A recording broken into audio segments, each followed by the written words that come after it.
From translation, NIV New International Version. This 74th day of the year. Today we are reading passages Joshua 16 to 18. Joshua chapter 16, verses 1 to 10. The allotment for Joseph began at the Jordan, east of the springs of Jericho, and went up from there into the hill country. From Bethel, Luz it continued to the Archite border at Ataroth, descending westward to the territory of the Japhletites, as far as the region of Lower Beit Horon, and on to Jezer, and ending at the Mediterranean Sea.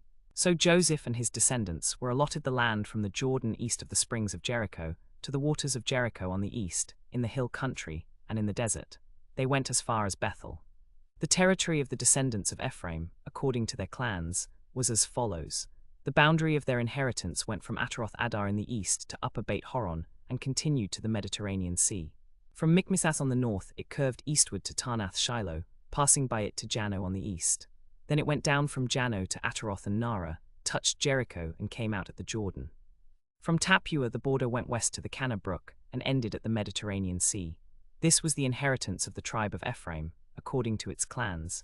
It also included all the towns and their villages that were set aside for the Ephraimites within the inheritance of the Manassites. They did not drive out the Canaanites living in Jezer, but the Canaanites continued to live among them in Jezer.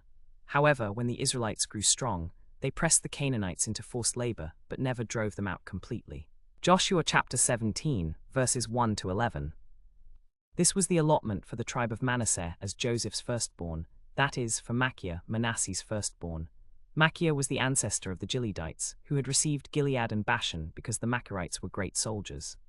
So this allotment was for the rest of the people of Manasseh, the clans of Abiezer, Helek, Asriel, Shechem, Hepher, and Shemida.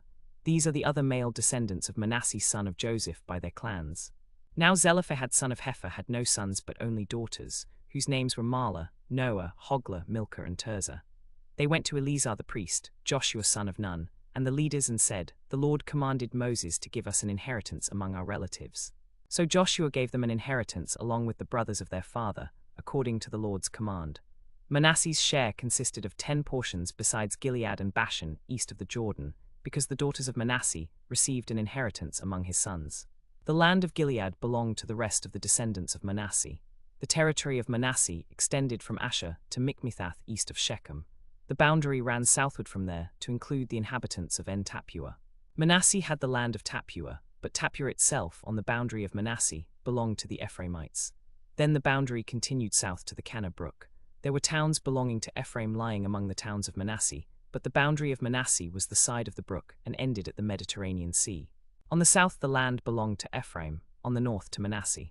The territory of Manasseh reached the Mediterranean Sea and bordered Asher on the north and Issachar on the east. Within Issachar and Asher, Manasseh also had Beit Shan, Ibleam, and the people of Dor, Endor, Tarnak, and Megiddo, together with their surrounding settlements. The third in the list is Naphoth.